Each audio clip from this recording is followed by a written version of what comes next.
அதிகாலை நேரம் பைபிள் அவர் presented by the National Bible College. கிறிஸ்துவின் சபையார் உங்களை வாழ்த்துகிறார்கள். Welcome to Satellite Bible Classes. வணக்கம். தேசிய வேதாகம கல்லூரி மாணவ கண்மணிகளே, தோழர்களே, அருமை பெற்றோரே, உலகளாவிய என் தமிழ் சொந்தங்களே, மீண்டுமாக இந்த வான்வழி வகுப்புகளுக்கு உங்களை வரவேற்கிறதுல நான் மகிழ்ச்சி அடைகிறேன். இந்த நாட்களில் ஏசாயா தீர்க்கதரிசன புத்தகத்தை நம்ம படிக்கிறோம். ஒவ்வொரு பாடமும் நமக்கு ஆச்சரியத்தையும் ஆர்வத்தையும், நம்ம எவ்வளோ பலவீனமான மக்கள், கடவுள் எவ்வளோ வல்லமை உள்ளவர், நம்ம எவ்வளோ பெரிய பாவிகள், அவர் எவ்வளோ இரக்கமுள்ள மன்னிக்கிறவர் என்ற தகவலை தான் நம்ம படித்து கொண்டே இருக்கிறோம். இந்த முழு பைபிளில் ஒரு அடிப்படை போதனை இருக்குது, அதுதான் கிருபை என்பது. இந்த entire Bible you will see a great doctrine called grace. கடவுளுடைய கிருபை. எல்லா மதங்களிலும் நியாய தீர்ப்பு இருக்கிறது. In all religion there are judgments. ஆனால் பைபிளில் நம்ம படிக்கும்போது தேவன் நம்மை நியாயம் தீர்ப்பதற்கு முன்பாக கிருபை அளிக்கிறார். அதை நீங்கள் பயன்படுத்தி கொள்ளலாம் என்று சொல்லுகிறார். Christianity is a religion of grace. கிருபையை தேவன் அளிக்கிறார். ஏசாயா தீர்க்கதரிசன புத்தகம் 1வது அதிகாரம் 18வது வசனத்தை நாம் தெரிந்து கொள்ளலாம். வழக்காடுவோம் வாருங்கள் என்று கர்த்தர் சொல்கிறார். உங்கள் பாவங்கள் சிவேன் என்று இருந்தாலும் உறைந்த மழை போல வெண்மையாகும். அவைகள் இரத்தாம்பர சிவப்பாக இருந்தாலும் பஞ்சை போலாகும். 2 உதாரணங்கள். கடவுள் சொல்கிறார், வழக்காடுவோம் வாருங்கள் என்று. சகோதரர்களே, இந்த மொழிபெயர்ப்பில் இந்த வழக்காடுதல் என்ற சொல் தமிழ் இருக்குது, ஆனால் மூல மொழியில் இல்லை. அதாவது வழக்காடுதல் அப்படின்னா நீதிமன்றத்தில் 2 பேர் 2 பக்கமாக வழக்காடுவதை நாம் பார்க்கிறோம். இந்த இடத்துல வழக்காடுதல் என்பது இருவர் சார்பில் இருவர் வந்து நியாயம் சொல்வது. ஆனால் இந்த இடத்துல நீதிபதி இல்லை, வழக்கறிஞர் என்று சொல்லக்கூடிய அந்த லாயர் அங்கே இல்லை.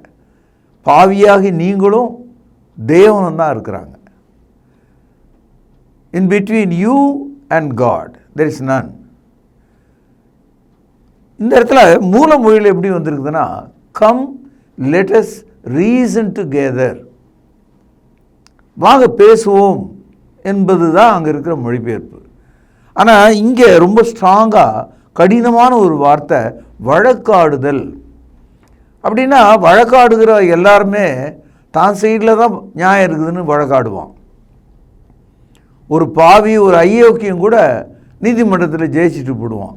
பணம் வச்சுருந்தான்னா, சரியான வக்கீலை வச்சான்னா அவன் ஜெயிச்சுட்டு போயிடுவான். அவன் ஜெயிச்ச அந்த காரியம் நீதியா? இல்லை, அக்கிரமம். நீதி விலைக்கு போகிறது என்று திரைப்படங்களில் நம்ம பார்க்குறோம், பப்ளிக்காக எல்லாரும் காட்டுறாங்க. ஆனால் கடவுள் மனிதனுடைய பாவத்தை குறித்து பேசும்போது என்னிடத்தில் வா, என்னிடத்தில் பேசு என்று சொல்லுகிறார். ஒரு உதாரணம் சொல்கிறேன். ஆதாம் ஏவாள் நாங்கள் அந்த கனியை புசித்தோம், பாவம் செய்தோம், எங்களை மன்னியும் என்று கேட்டார்களா? இல்லை, மாறாக ஒளிந்து கொண்டார்கள். அவர்கள் அந்த கனியை தின்ற பிறகு தோட்டத்திலே அவர்கள் ஒளிந்து கொண்டார்கள். Adam and eve they were hid in the garden. தேவனிடத்தில் அவர்கள் திரும்பவில்லை. தேவன் அவர்களை கூப்பிட்டு போனார், ஆதாமே நீ எங்கே இருக்கிறாய்? இன்றைக்கி உங்களையும் என்னையும் தேவன் தேடுகிறார், தமது அன்பினால் தேடுகிறார். Bible is a book of love. God searches you. வேதாகமம் அன்பின் புத்தகம். அவர் உன்னை தேடுகிறார். என்ன சொல்கிறாரு? வழக்காடுவோம் வாருங்கள், அல்லது சிந்திப்போம் வாருங்கள், பேசுவோம் வாருங்கள், ஆராய்ந்து பார்ப்போம் வாருங்கள். பாவம் என்பதை 2 கடினமான சொற்கள் இங்கே பயன்படுத்தப்பட்டதை நீங்கள் பார்க்கலாம். பாவம் சிவப்பாக இருக்கிறது, பாவம் இரத்தாம்பர சிவப்பாக இருக்கிறது. சினிஸ் ரெட், ஸ்கார்லெட் ரெட், ரெண்டு வகையான நிறத்தை இங்கே பேசுகிறோம். நீங்கள் பாருங்கள், ரத்தம் வந்த உடனே சிவப்பாக இருக்கும், அது காய காய கருப்பாக மாறிடும். ஆக பாவம் வளர வளர அது தன்மை மாறுகிறது. உங்கள் பாவங்கள் சிவப்பாக இருந்தாலும் சரி, இரத்தாம்பர சிவப்பாக இருந்தாலும் சரி, வாருங்கள், உங்கள் மனதை திறந்து அதை கழுவிக்கொள்ளுங்கள். வாருங்கள், நாம் பேசுவோம், உங்களுக்காக நான் உதவி செய்ய விரும்புகிறேன் என்று கடவுள் சொல்கிறார். பாருங்க, மக்கள் நம்ம பார்த்து கேட்குறாங்க, கடவுளுக்கு என்ன அவசரம், என்ன அவசியம், அவர் ஏன் என்ன மன்னிக்கணும்? அவர் உன்னை நேசிக்கிறார்.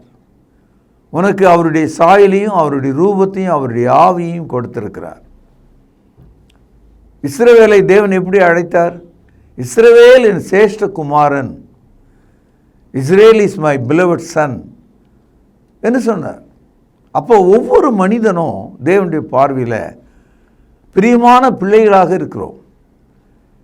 அடங்காமல் போன பிள்ளைகள் வீட்டை விட்டு ஓடினால் கூட பெற்றோர்கள் அவர்களை தேடி அணைக்கிறார்கள், தேடி போகிறார்கள்.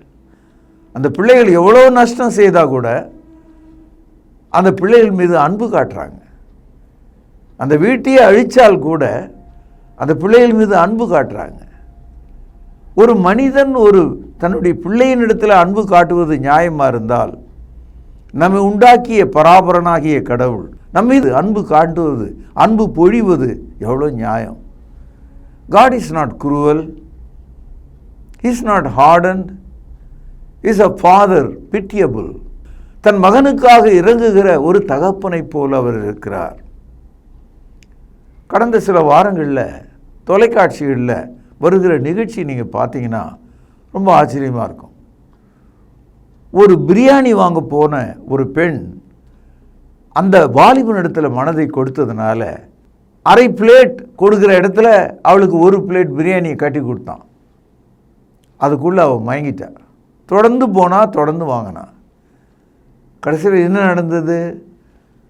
தன்னுடைய அன்பு கணவனுக்கும் பிள்ளைகளுக்கும் விஷத்தை கொடுத்துட்டு கோயம்பேட்டில் அவள் ஓடிட்டுருக்கிறா. பஸ் ஏறுவதற்கு போலீஸ் அவளை பிடிக்கிறது.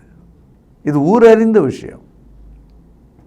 2 நாளைக்கு முன்னால் தன்னுடைய கள்ளக்காதல் தெரிந்து விட்டதுனால 6 வயது குழந்தை அப்பாகிட்ட சொல்லுது, அம்மா இப்படி பேசி இப்படி இருக்காங்கன்னு.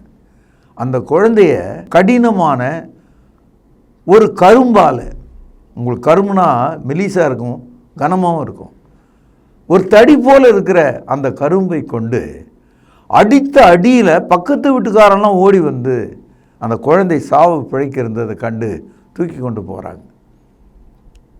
பிள்ளைகளை கொல்லுகிறார்கள், பிள்ளைகளை முச்செடிகளில் கால்வாயில் போடுகிறார்கள். சிற்றின்பத்திற்காக, ஒரு 5 நிமிட மகிழ்ச்சிக்காக கணவனை ஆள் வைத்துக் கொள்கிறார்கள். கணவர்கள் அழகான மனைவி பிள்ளைகளை விட்டு குரங்கை தேடி போகிறார்கள். இதையெல்லாம் இவ்வளோ விவரமாக நான் சொன்னேனே, அதை சுருக்கமாக பைபிள் என்ன சொல்லுது? இரத்தாம்பர சிவப்பு. உங்கள் பாவங்கள் சிவப்பாக இருந்தாலும், இரத்தாம்பர சிவப்பாக இருந்தாலும், if your sin is bleeding and dried as a scarlet sin, still God wanted to reason with you. நான் ஒரு சில உதாரணம் தான் சொன்னேன். வீட்டுக்கு வீடு நடக்குது, தெருவுக்கு தெரு நடக்குது. நம்முடைய வீட்டில் இருக்க பிள்ளைகள் மத்தியில் இப்படி கடின பாவங்கள், கொலை செய்கிற ஒவ்வொருவரும் இரத்தாம்பர சிவப்பை போன்ற பாவத்தை தங்கள் உடலில் வைத்திருக்கிறாங்க. இந்த நாட்டில் உள்ள அரசியல்வாதிகள் இரத்தாம்பர சிவப்பான பாவத்தின் அடியிலே இருக்கிறார்கள். எத்தனை கொலைகள், எத்தனை அழிவுகள், எவ்வளோ மோசடிகள் எல்லாம் செய்கிற மனுஷர்களை கடவுள் அழைக்கிறார், மனம் திரும்பும்படியாக அழைக்கிறார். இஸ்ரவேலர்கள் மத்தியில் ஏராளமான பாரம்பரியம், அந்த பாரம்பரியம் அவர்களை பாவம் செய்வதற்கு வழிகாட்டியது. இன்றைக்கி நம்ம கிறிஸ்தவர்கள் மத்தியில் கத்தோலிக்கம், புராட்டஸ்டன்ட்டு, பெந்தேகோஸ்து அமைப்புகள் ஏறக்குறைய 2000 பிரிவுகள் இருக்காங்க. அவர்கள் அத்தனை பேரும் ஏன் பாரம்பரியத்துக்குரிய கிறிஸ்தவ மதமாக இருக்கிறாங்க? இப்போ போப்பு சொன்னார்னு சொல்லி ஒரு மார்க்கம், ஆர்ச்சி பிஷப் சொன்னார்னு சொல்லி ஒரு மார்க்கம், தீர்க்கதரிசி எங்கள் போதகர் அப்படின்னு சொல்லி அவங்க. ஆக இவங்க எல்லாமே இந்த புதிய ஏற்பாட்டை விட்டு வெளியே போயிட்டாங்க. கர்த்தருடைய பந்தி தவறாக போச்சு, காணிக்கை தவறாக போச்சு, தொழுகை ஆராதனையாக போச்சு, ஜீவனுள்ள பாடல்கள் இசை கச்சேரிகளாக போச்சு, சுவிசேஷ ஊழியம் சமுதாய பணியாக மாறிப்போச்சு. எல்லாம் சுரண்டல், எல்லாம் ஏமாற்று வேலை. 3 வார்த்தைக்குள்ளே கிறிஸ்தவத்தை சுருக்கிட்டாங்க. இயேசு நல்லவர், வல்லவர், போதுமானவர். இயேசு ரட்சிக்கிறார் என்ற கருத்தையை எழுந்துட்டாங்க. நான் சொல்வது அத்தனையும் சத்தியமானவைகள். இஸ்ரவேல் ஜனங்கள் ஒரு வருஷத்தில் 3 முறை தேவனுடைய சமூகத்துக்கு வரணும்னு ஒரு சட்டம் இருந்தது. கவனிச்சிங்களா? கிறிஸ்தவர்கள் வருஷத்துக்கு 52 முறை கூடணும். அதுதான் தொழுகை. கர்த்தருடைய நாள் என்று சொல்லக்கூடிய ஞாயிற்றுக்கிழமையில் நாம் கிறிஸ்துவை, அவருடைய மரணம், அடக்கம், உயிர்த்தெழுதலை நினைவு கூறுவதற்காக நாம் கூடுகிறோம். Christians are meeting in a year 52 times. Whereas the Old Testament Israelites, they supposed to meet in the house of God thrice. 3 முறை அவங்க போகணும். அந்த 3 முறை போகும்போது அவங்க எப்படி நடந்துக்கணும்னு சட்டம் ஒன்று இருக்குது. இப்போ நம்ம ஊரில் பார்த்திங்கன்னா, கல்யாணம் ஆகி வீட்டுக்கு வருகிற அந்த புது மணமகளை அந்த வீட்டில் இருக்கிற மாமியாரும் அவங்க வீட்டில் இருக்கிற பிள்ளைகளும் வெறுப்பாகவும் வித்தியாசமாகவும் பார்ப்பாங்க. ஏன்னா வெளியில் தான் வரும்போதே ஒரு குறை சொல்லுவாங்க. இந்த பார், காலை தப்பாக எடுத்து வச்ச உள்ள இந்த வீடு நாசமாக போடும், இப்போ வெளியே போ. அதாவது அவர்கள் ஏற்றுக்கொள்ள விரும்பலை. அதை ஏதாவது ஒன்று சொல்கிறான். வலது காலை எடுத்து வச்சு வா, அதான் நம்முடைய பாரம்பரியம். ஏன் இடது காலத்தை எடுத்து வச்சா விளங்காதா? நீங்கள் போகிற இடத்துலலாம் வலது இடது காலை வச்சு தான் ஞாபகம் வச்சுக்கிட்டு தான் படியை தாண்டுறீங்களா? நீங்கள் போயிட்டுருக்கீங்க, வழியில் ஏதோ ஒரு நாட்டமான ஒரு தண்ணீர் போகுது, ஒரு சாக்கடை போகுது, தாண்டணும். வலது இடது காலையை வச்சுக்கிட்டு யோசிச்சுட்டு இருப்பீங்க, தாண்டி போனால் போதும் இல்லையா? ஆனால் இஸ்ரவேலர்கள் விக்கிரக வழிபாடு செய்கிறவர்களிடத்திலிருந்து அந்த வழியை கற்றுக்கொண்டு இப்படி தான் வாசலை தாண்டணும், இப்படி தான் வாசலை மிதிக்கணும் அப்படின்னு அவன் நினச்சிட்டான். பாருங்கள், ஏசாயா தீர்க்கதரிசனம் 1வது அதிகாரம் 12வது வசனம். நீங்கள் என் சன்னதியில் வரும்போது என் பிரகாரங்களை இப்படி மிதிக்க வேண்டும் என்று உங்களிடத்தில் கேட்டது யார்? கடவுள் கேட்குறாரு அவங்கள பார்த்து. இந்த கட்டளை யாத்திரையாகமும் 23வது அதிகாரம் 17வது வசனத்தில் இருக்குது. 3 முறை வர வேண்டும் என்று தான் கடவுள் சொன்னார். ஆனால் இவங்களாக ஒரு பாரம்பரியத்தை டெவலப் பண்ணிட்டாங்க. இதை தான் மத்தேயு 15 அதிகாரம் 9வது வசனத்தில் பார்க்கிறோம். உங்கள் பாரம்பரியங்களினாலே நீங்கள் தேவனுடைய கற்பனைகளை மீறி நடக்கிறீர்கள். By your tradition you make God's word vain. பரிசுத்த ஆவியானவர் சொல்லுகிறார். நீங்கள் ஒரு நல்ல கத்தோலிக்கர், 100% பாரம்பரியம். நீங்கள் நல்ல புராட்டஸ்டன்ட் மக்கள், 90% பாரம்பரியம். நீங்கள் ஒரு நல்ல பெந்தேகோஸ்து மக்கள், 150% பாரம்பரியம். அவ்வளோ பாரம்பரியம் இருக்குது, அதில் அடங்கவே மாட்டாங்க. என்ன கேவலம் இது! என்ன போதனைகள் இவைகள்லாம்! இதெல்லாம் கேட்டுக்கொண்டிருக்கிறவங்க என்ன குறை சொல்கிறத விட்டுட்டு, என் முகத்தை பார்க்குறத விட்டுட்டு பைபிளை பாருங்கள், உங்கள் ஆத்மாவை பாருங்கள். உங்கள் பாவங்கள் சிவேன் என்று இருக்கிறதா, ரத்னாம்பர சிவப்பாக இருக்கிறதா? ஆண்டவர் சொல்கிறாரு, சிவேன் என்று இருந்தால் உறைந்த மழை போல மாற்றுகிறேன், இரத்தாம்பர சிவப்பாக இருந்தால் பஞ்சை போல மாற்றுகிறேன். உறைந்த மழை வெண்மையாக இருக்கும், பஞ்சு வெண்மையாக இருக்கும். ஆக வெள்ளை நிறத்தில் ஒரு சிறு புள்ளி நன்றாக தெரியும். பாவத்தை கருப்பு நிறம் என்று சொன்னால் நீதி பரிசுத்தத்தை நாம் வெள்ளை நிறமாக கொள்ளலாம். ஆகவே என்ன சொல்றாரு, நீ ஆண்டவரிடத்தில் மனம் திரும்பினா உன் பாவங்களை குறித்து உறைந்த மழை போல நான் உன்னை சுத்தமாக்குகிறேன். ஆகவே நம்முடைய பாவங்கள் சிவப்பாக இருந்தால் உறைந்த மழை போல, இரத்தாம்பரமாக கடினமான ஒரு நிலைக்கு வந்தால் கூட ஒரு புதிய பஞ்சு வெண்மையாக இருக்கிறது போல நான் உன்னை மாற்றுகிறேன் என்று சொல்கிறார். அடுத்தது பாருங்க, ஏசாயா 1 அதிகாரம், இனி வீண் காணிக்கைகளை கொண்டு வர வேண்டாம், தூபம் காட்டுகிறது எனக்கு அருவருப்பாக இருக்கிறது. நீங்கள் அக்கிரமத்தோடு ஆசரிக்கிற மாத பிறப்பையும் ஓய்வு நாளையும் சபை கூட்டத்தையும் இனி நான் சகிக்க மாட்டேன். இதை படித்து கொண்டிருக்கிற சகோதரனே சகோதரியே, தாயே தகப்பனே, இந்த கத்தோலிக்கம் புராட்டஸ்டண்ட்டு பெந்தேகோஸ்து அமைப்பு போதகர்களே கவனித்து பாருங்கள். காணிக்கையில் எவ்வளோ மோசடி பண்ணியிருக்கோம். புதிய ஏற்பாடு நமக்கு உதாரணத்துவான காணிக்கை, விருப்ப காணிக்கையை சொல்லுகிறது. நீங்கள் 100க்கு 100 கொடுக்கலாம், உங்கள் மனப்பூர்வமாக நீங்கள் காணிக்கை கொடுக்கலாம். அப்படி தான் புதிய ஏற்பாடு. ஆனால் பழைய ஏற்பாடு 10ல் 1 கஷ்டப்பட்டுக்கிட்டு கொடுத்தானுங்க, நொந்து போய் கொடுத்தானுங்க. அந்த காணிக்கை எனக்கு இனிமேல் வேண்டான்றார். ஆனால் நம்பால் இன்னை வரைக்கும் தசம்பாகத்தை கேட்டு வீட்டை கட்டிகிட்டு இருக்கார். அதுவே போதும் அப்படின்னு நினைக்கிறார். காணிக்கைகளை குறித்து பேசுகிறார். அடுத்து பாருங்க, தூபம் காட்டுதல் எனக்கு அருவருப்பாக இருக்கிறது. விக்கிரகங்களுக்கு தான் தூபம் காட்டுவாங்க. நீங்கள் கத்தோலிக்க சபைக்குள்ளே போனீங்கன்னா அங்கே தூபம் காட்டுறதை இன்னைய வரைக்கும் நம்ம பார்க்குறோம். நம்ம நெஞ்சை குத்திக்கிட்டு நம்ம சாகலாம் போல் இருக்கும் அந்த காட்சியை பார்த்தா. ஆனால் அந்த கத்தோலிகர்களுக்கு அந்த சொரணையே இல்லை. என்னடா இது, எங்கிருந்து வந்து இந்த போதனை? பாருங்கள், நீங்கள் தூபம் காட்டுவது எனக்கு அருவருப்பாக இருக்கிறது. அடுத்தது, நீங்கள் அக்கிரமத்தோடு ஆசரிக்கிற மாத பிறப்புகள் ஓய்வு நாட்கள் சபை கூட்டம். ஒரு கூட்டம் சனிக்கிழமையில் தான் சபை கூடணும் அப்படின்னு சொல்கிறாங்க. அதுக்கு ஆதாரமாக எடுத்து காட்டுறாங்க.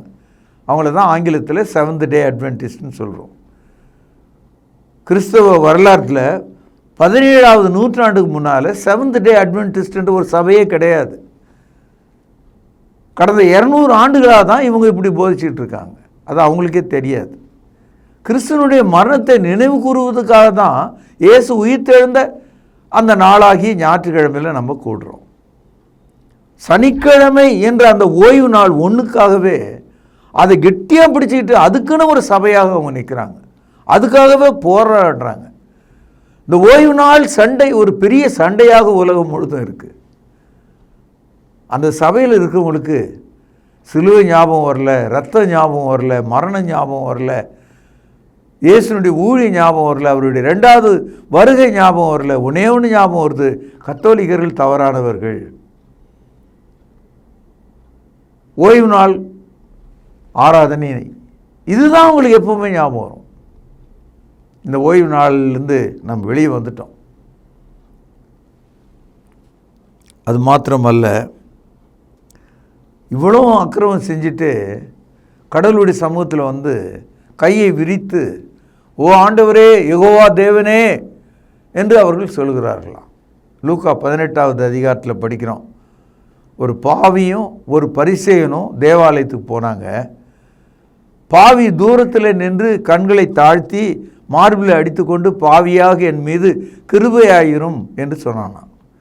ஆனால் பரிசேயன் சொன்னானா, இதோ பின்னால் நிற்கிறான் பாருங்க, அந்த பாவி மாதிரி நான் இல்லை, நான் வாரத்துக்கு 2 முறை உபவாசம் செய்கிறேன், தசமபாகங்களை செலுத்துகிறேன் அப்படின்னு பெருமையான வார்த்தைகளை எல்லாம் சொல்ல ஆரம்பித்தான். கடமைகளாக பார்த்தான் மார்க்கத்தை, அன்பாக பார்க்கல அவன். இன்னைக்கு கிறிஸ்தவர்கள் they see the religion as a duty. Christianity is more than duty and love. கிறிஸ்து என்பது அன்பின் கடமையாக இருக்கிறது, அன்பின் கிரியையாக இருக்கிறது.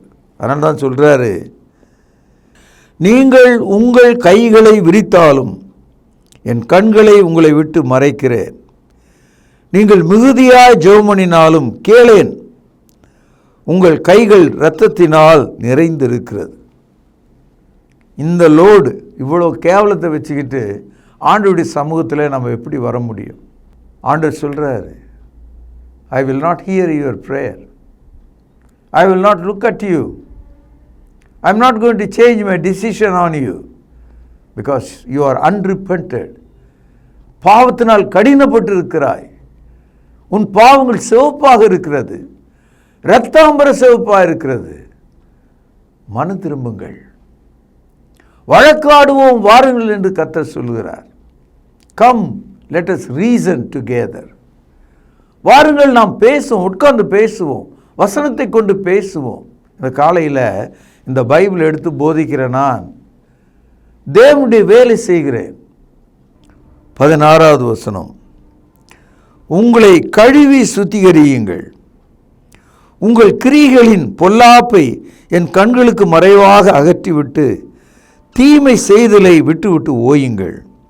நன்மை செய்ய படியுங்கள், நியாயத்தை தேடுங்கள், ஒடுக்கப்பட்டவனை ஆதரித்து திக்கற்ற பிள்ளையின் நியாயத்தையும் விதவையின் வழக்கையும் விசாரியுங்கள். கிறிஸ்துவ என்ன போதிக்கிறது? தேச விரோதமா, ஜாதி விரோதமா, சமுதாய குற்றங்களா, வரி கொடாமையா? இல்லை சகோதரர்களே, கிறிஸ்தவம் நன்மை செய்ய கற்றுக் கொடுக்கிறது, தீமையை வெறுக்கும்படி செய்கிறது, பாவத்தை அகற்றும்படி போதிக்கிறது, தேவனுக்கு பிரியமாக இருக்கும்படி கற்றுக் கொடுக்கிறது. ஆகவே அன்பு சகோதரர்களே, கடவுள் இன்றைக்கு உங்களுக்கு ஒரு நியாய தீர்ப்பை பற்றி பேசுகிறார். இன்றைக்கு நீங்கள் மனம் திரும்ப வேண்டும் என்று சொல்கிறார். பாருங்கள் 19ஆம் வசனம், நீங்கள் மனம் பொருந்தி செவி கொடுத்தால் தேசத்தின் நன்மையை புசிப்பீர்கள். மாட்டோம் என்று எதிர்த்து நிற்பீர்களானால் பட்டயத்துக்கு இரையாவீர்கள். கர்த்தரின் வாய் இதை சொல்லிற்று.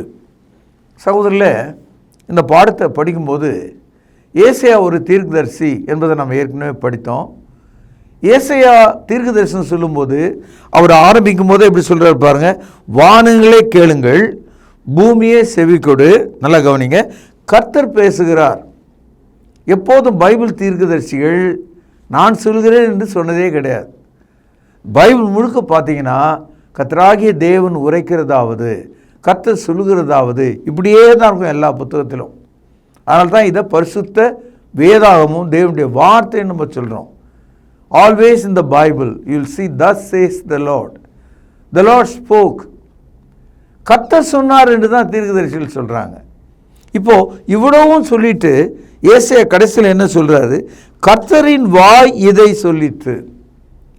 ஆனால் இந்த வார்த்தையெல்லாம் சொன்ன ஆள் ஏசாயா தான். அந்த வாயை கடவுள் தமது வார்த்தைகளால் நிரப்பினதுனால இதை இப்படி சொல்கிறார். சகோதரில் சில சமயங்களில் வீக்கிறோம், ஆச்சரியப்படுறோம். எப்படி இருந்த குடும்பம், எப்படி இருந்த ஆள், எப்படி இருந்த இந்த பெண்ணு, ஏன்னா இந்த மாதிரி ஆயிட்டாங்க, இவ்வளோ கேவலமாயிட்டாங்க அப்படின்னு சொல்கிறாங்க இல்லையா?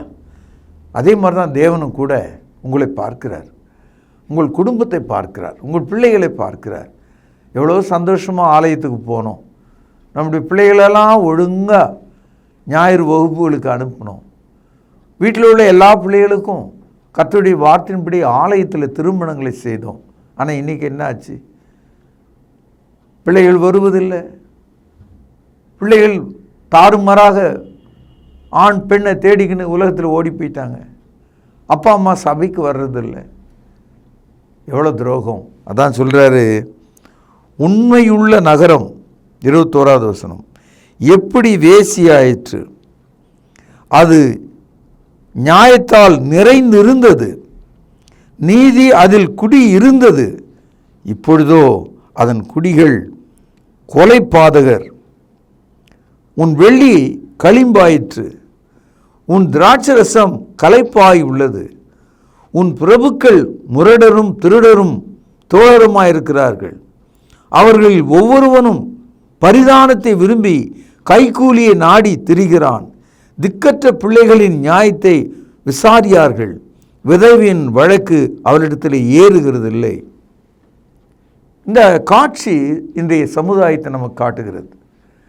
5 ஆண்டுகள் ஆளுகிற மந்திரிமார்கள் எப்படி பல்கலைக்கழகங்களையும் மருத்துவ கல்லூரிகளையும் பொறியியல் கல்லூரிகளையும் கோடிக்கணக்கான ஏக்கர் நிலங்களையும் பல ஆயிரம் கோடி பணங்களையும் பொன்னையும் வெள்ளியும் எப்படி சம்பாதிக்கிறார்கள். கடந்த 75 ஆண்டுகளில் இன்றைக்கு நாம் பார்க்கிற எந்த ஒரு அமைப்பும் ஏதோ ஒரு வகையில் ஒரு அரசியல்வாதியின் பெயரில் அவனுடைய உழைப்பில் தான் உருவாயிருக்கு. இன்றைக்கு நீங்கள் எந்த ஒரு கல்லூரி வேணால் எடுத்துக்கங்க, பின்னால் ஒரு அரசியல்வாதி இருக்கிறான். அவன் நாள் திருடப்பட்ட பணம் அங்கே இருக்கிறது. இன்னைக்கு 5 ஆண்டுகள் இத்தனை சட்டங்கள் இருந்தும் கூட இந்த தேசம் கொள்ளையடிக்கப்பட்டிருக்கிறத நம்ம பார்க்கிறோம். நம்முடைய பிரதமர் கள்ள பணத்தை ஒழிப்பதற்காக எவ்வளவோ முயற்சி எடுக்கிறார். அதையும் தாண்டி மனிதர்கள் புத்திசாலித்தனமாக அதை ஏமாற்றிக்கொண்டே இருக்கிறார்கள். கிறிஸ்தவ வேதத்தண்டை நம்ம வரும்போது கடவுள் நம்மிடத்தில் பேசுகிறார். நாம் நல்ல மக்களாக இந்த உலகத்தில் இருக்க முடியும், இந்த நாட்டில் இருக்க முடியும். பாருங்கள், நம்முடைய வாழ்க்கை எப்படி இருக்கான். வெள்ளி ரொம்ப உருக்கணும்னா அழுக்கான ஒரு பொருளாக மாறிடும். களிம்புன்னு சொல்லுவாங்க. அதை திராட்சை ரசம் அப்படியே குடித்தா நல்லாயிருக்கும், வெறும் தண்ணி ஊற்றி வச்சிட்டான். ஆட்சி செய்கிற பிரபுக்கள் எப்படி இருக்காங்கன்னா முரடரும் திருடரும் அவனுடைய தோழருமா இருக்காங்க. ஒவ்வொரு மந்திரிக்கு பின்னால் பார்த்தீங்கன்னா ஒரு பெரிய கேங் ஒன்று இருக்கும், ஒரு ரவுடி கூட்டம் ஒன்று இருக்கிறத இன்றைக்கும் நம்ம பார்க்கணும். திரைப்படங்கள் அது வெளிரங்கமாக காட்டுது. எல்லா திரைப்படங்களும் நீங்கள் பார்த்தீங்கன்னா ஒரு மந்திரிக்கு பின்னால் ஒரு அழிவு கூட்டம் ஒன்று இருக்கிறத காட்டுறாங்க. அது உண்மையை தானே அவன் காட்டுறான், அது உண்மை தானே. பரிதானம் என்ற வார்த்தைக்கு லஞ்சம், லஞ்சம் இல்லாமல் எதுவுமே நடக்கலைங்க. பிறந்தான் என்று ஒரு பிறப்பு சீட்டுக்கும் லஞ்சம் வேணும், இறந்து போனான் என்று சொன்னால் இறப்பு சீட்டுக்கும் ஒரு லஞ்சம் வேணும். பரிதானம், கைக்கூலி, ஏழை பிள்ளைகள், விதவைகளின் வழக்கு எல்லாம் நாசமாக இருக்கிறது. ஆகவே கடவுள் சொல்றாரு, நீங்கள் மனம் திரும்புங்க, நீங்கள் மனம் திரும்புங்க, உங்களை நான் சரிப்படுத்துகிறேன், உன் ஆத்மாவை சீர்படுத்துகிறேன் என்று சொல்லுகிறார். 25வது வசனம், நான் என் கையை உன்னிடத்திலே திருப்பி உன் களிம்பு நீங்க உன்னை சுத்தமாய் புடமிட்டு உன் எல்லாம் நீக்குவேன். உன் நியாயாதிபதிகளை முன் இருந்தது போலவும் உன் ஆலோசகரை ஆதியிலே இருந்தது போலவும் திரும்பவும் கட்டளையிடுகிறேன். பின்பு நீ நீதிபுரம் என்றும் சத்திய நகரம் என்றும் பேர் பெறுவாய். நம்ம ஊரில் பேர் வச்சுருக்காங்க, எல்லாம் நகரு அப்படி இப்படின்னு பேர் வைக்கிறாங்க. நீதிபுரம் சத்தியபுரம்னு பேர் வச்சுக்க முடியுமா? ஏன்னா எல்லாம் பொய்யன்களாக இருக்கும். கடவுளுடைய மக்கள் இருக்கிற பகுதி எப்படி இருக்கான்? நீதிபுரம், அது சத்திய நகரம் என்று அழைக்கப்படுதான். அப்படி நாம் நடந்தால் கடவுளுடைய மக்களாக இருப்போம் என்று சொல்லி இன்றைய பாடத்தையும் இந்த 1ஆம் அதிகாரத்தையும் நிறைவு செய்கிற இதனுடைய தொடர்ச்சியை நாளை நாம் கேட்கலாம். பிரார்த்தனை செய்வோம். ஜீவனுள்ள தகப்பனே, நீர் பேசின வார்த்தைகள் எங்கள் இருதயங்களிலே மோதுகிறது. அந்த பாவம் சிவப்பாயும் இரத்தாம்பர சிவப்பாயும் கடினப்பட்டு இருக்கிறது. அப்பா, உறைந்த மழை போலவும் பஞ்சை போலவும் எங்களை மாற்றி அருளும், எங்களை உணர்த்தும், எங்கள் தேசத்தை மாற்றும். ஆண்டவர் இயேசுவின் பிரியமான நாமத்தில் ஜெபம் கேளும் ஜீவனுள்ள எங்கள் நல்ல பிதாவே, ஆமென். அன்பானவர்களே, புதிய ஏற்பாட்டு தொழுகைக்கு திரும்புங்கள். இடம் YMCA வளாகம், ஹைகோர்ட் எதிரில், பிரதி ஞாயிறு காலை 11 மணி அளவில் அன்புடன் அழைக்கிறோம். Come and worship with us. every Sunday at 11 a.m. YMCA Hall, opposite High Court, Parish Corner. தொடர்பு கொள்ள வேண்டிய முகவரி திருமறை நேரம் 58 சர்ச் தெரு, குமரன் நகர், சென்னை 6,82,000. தொலைபேசி எண் 044255008882. செல்போன் 9385500882.